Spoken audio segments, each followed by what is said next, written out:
Greetings, English language learning several, and welcome to Voiced-Unvoiced. I'm Jim Snowden, here to help you navigate the tricky areas of North American English pronunciation. If you enjoy our content and want more pronunciation tips, please like, comment, and subscribe.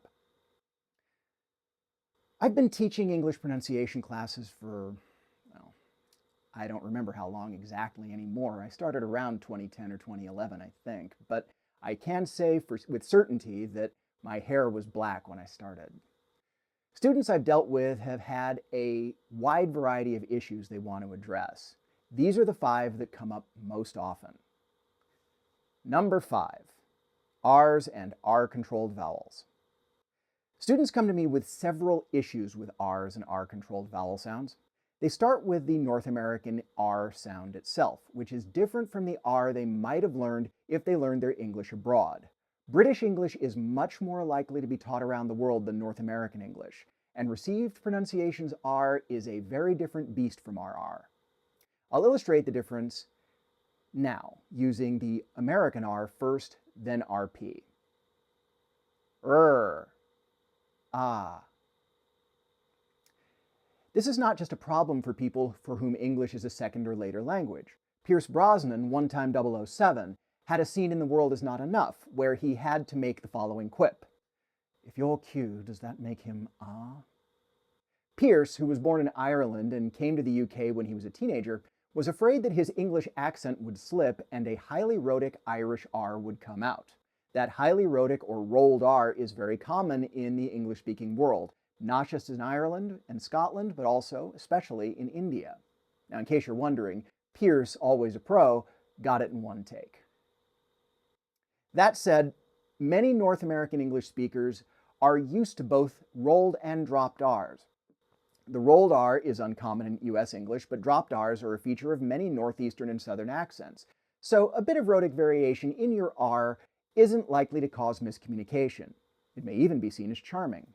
More serious issues arise when R's and L's sound too close, which is an issue that can be corrected by studying and practicing the difference in tongue position between R and L sounds, and difficulties predicting the sounds of R-controlled vowels.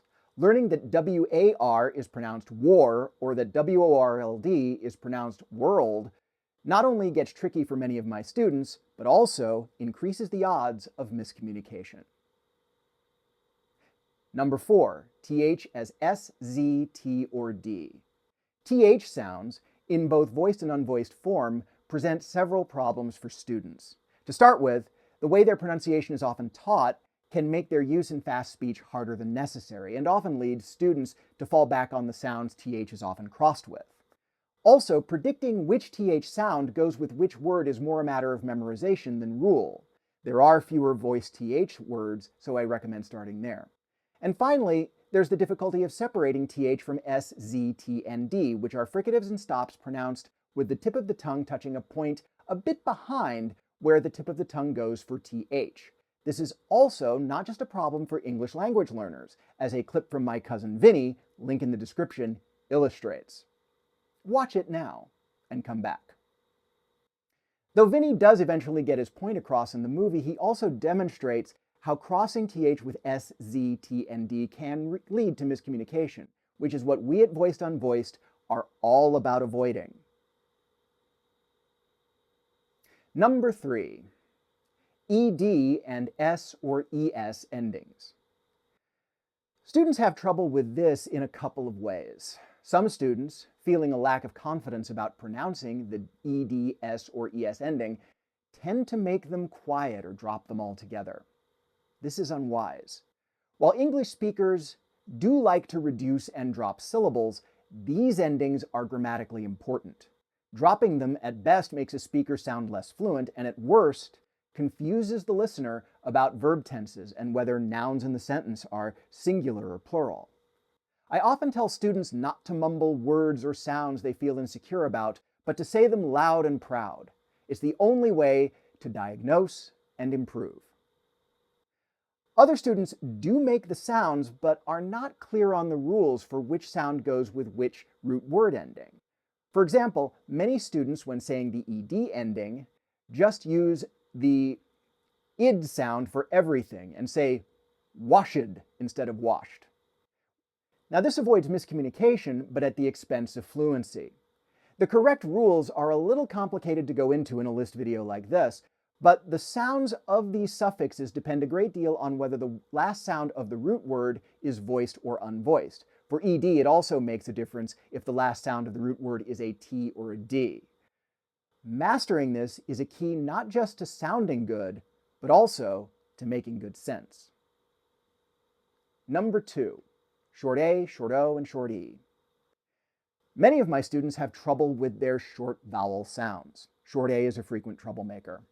Students either make it too much like short O by dropping their jaws too much, or they make it sound like short E because they don't drop their jaws enough or keep their tongues far enough forward.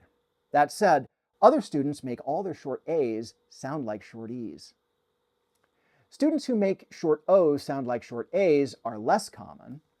It's usually the reverse, probably because many students learned RP, where the broad A, which sounds similar to short O, is often used in places where most North American English speakers use our short A. If people ever think you said bed or bod when you meant bad, this is a good place to focus your practice time. Number 1, short I. As I said, many students have issues with their short vowel pronunciation, but short I merits special attention. Part of the problem is that English is one of the few languages that uses this sound. While the near vowel sounds to it, long E and short E, are very common in world languages. This means few students have had an opportunity to truly cue their ear to it or practice it, and many students aiming for short I wind up pronouncing either long E or short E. Another problem with teaching short I pronunciation is that while most vowel sounds can be explained by discussing where your jaw should be and which structures in your mouth your tongue should be able to feel, the short I requires a neutral to slightly closed jaw and a tongue that, ideally, shouldn't be in contact with anything, because it lies between the tongue positions of short E, lower, where the tongue can feel the bottom teeth, and long E, high, where the tongue can feel the top teeth and gets close to the hard palate. This middle position is hard for many students to master, and unfortunately, mistakes show easily and cause miscommunication, as anyone who's ever gotten a pen when they ask for a pin can testify. Short I, therefore, requires lots of study, ideally with a partner that can help you catch your mistakes, or a good teacher. If you need assistance with these or any of the other 38 sounds of North American English, I teach a course on that subject on Thinkific. Link in the description below. There you can get hours of lessons, exercises to do with partners, and even weekly opportunities to practice with me during my office hours sessions. If you enjoyed this explainer and would like to see more, do like, comment, and subscribe, and hit the little bell for alerts. I encourage you to ask pronunciation questions in the comments here. I'll answer my favorite question each week in the following video. So, thank you for your kind attention, and I'll see you next time.